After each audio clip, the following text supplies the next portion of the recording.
What's going on, everybody? It's Paul. I just had to get on this live real quick. Had something that's been coming up for me, and I think it's creating a little pit in my stomach. So I'm gonna get this bad boy out. So I'm gonna take off this mask that I wear to be a quote-unquote good dad. And, I've been struggling lately. I wouldn't say struggling. I would say, I'm not going to term this that. I'd say I'm in some self-discovery on really some definitions. What's up, Tori? Some definitions on the father versus dad. Because, most of the people know me, and, I've been disconnected from Facebook because I'm in this discovery period.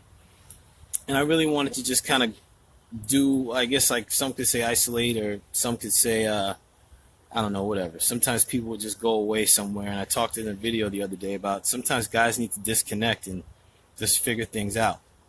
Well, I'm not going to speak for all men, but I know I do.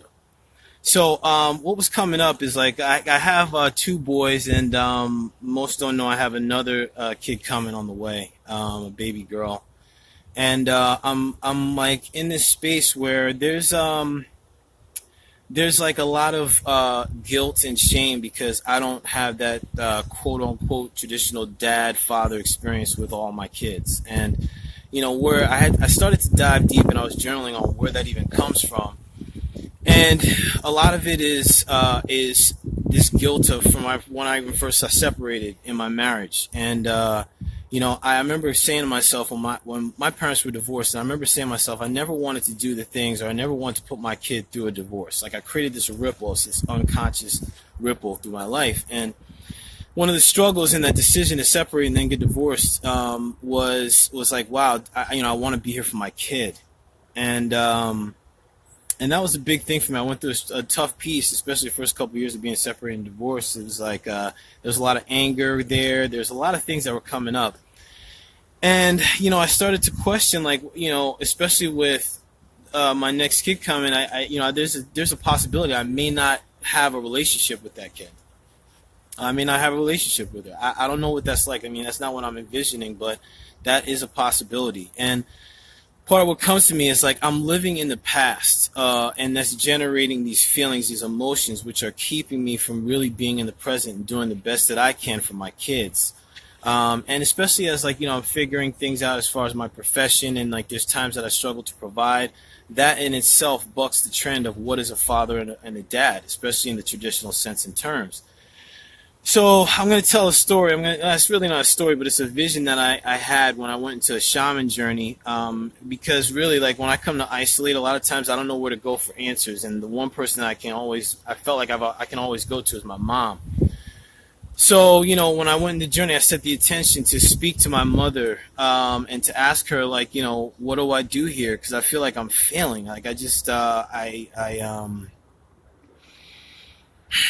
Something's off. So, I go into this journey, and it's wild because, it's I come to this gate, and there's these two figures that are there, these two male figures. And as I'm walking closer and closer, I realize that these male figures are actually my sons, Elijah and Noah.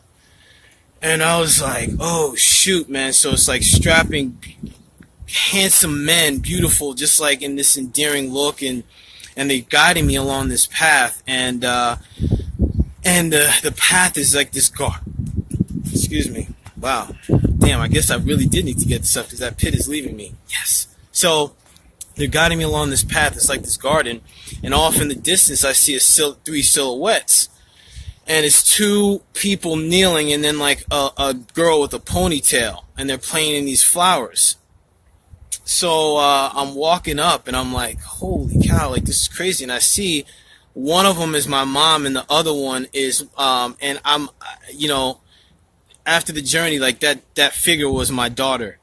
And the other figure was her maternal grandmother. And it was wild because my mom came to me, and she was this younger version of herself with this beautiful white hair. And oh man, it was just spectacular to see her, man. I just hugged her, and I was just like, Mom, what am I doing here? I didn't wear my raincoats again, and I'm in this situation, and I don't know what to do. I just want to run. And she gave me this look. She said, Paul, they didn't come here for where you are in your life. They came here for who you are.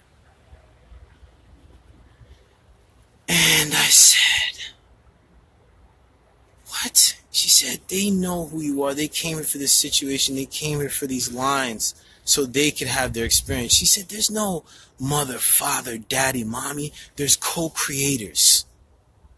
There's co-creators in this experience. And, you know, I just like was there, and then she was like, do you want to meet her? I said, yeah, I do. And as I walked up, and like, as this girl, she's playing with this like infectious laugh, and I look up, and when I turn to her, her face is bright. Like, I can't even see her face. It's just this sunlight, and I come out of the vision. And I'm just like, and what I took from it when I was journaling, it was just like, wow, man, you know what? Our kids, like, you know, as a parent, I could feel like, am I doing this right? Am I doing enough? Am I good enough?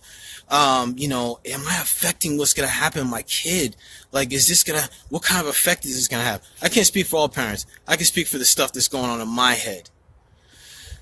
And what I'm here to say, and just to share this message, is that these kids in our experience is like we are co-creators in their experience. They came here for our line, our lineage, our DNA, because our kids, or the people that we are figures for in life, our kids get to experience or activate a part of our line, of our DNA, that we may not activate. And I started to look at my experience. I was like, wow, man, you know, my dad and my mom, like, wow, they had things that they didn't get to activate in their lifetime, but they left the DNA for me to do so.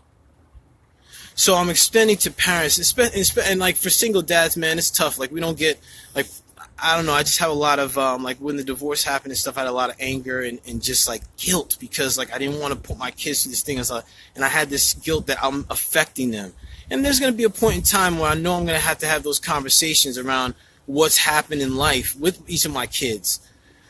But I'm saying to fathers, to dads, like, and to moms and mothers and moms, our kids don't come here for where we are in life. They came here for who we are. So I'm asking you, and something that I'm working on, is what's that part of my DNA that I wanted to activate, or that I get to activate? And the way that I get to even figure that out is looking at, okay, what are those parts of my mom and dad that I wanted them to be? Now I be it. So I'm out, man. I gotta go. I have to go to work, man. Yes. Thank you for doing the best you can. To all you parents out there, I love you. Thank you so much for bringing in this next generation and the best that you can. You are appreciated. Love you. Be well.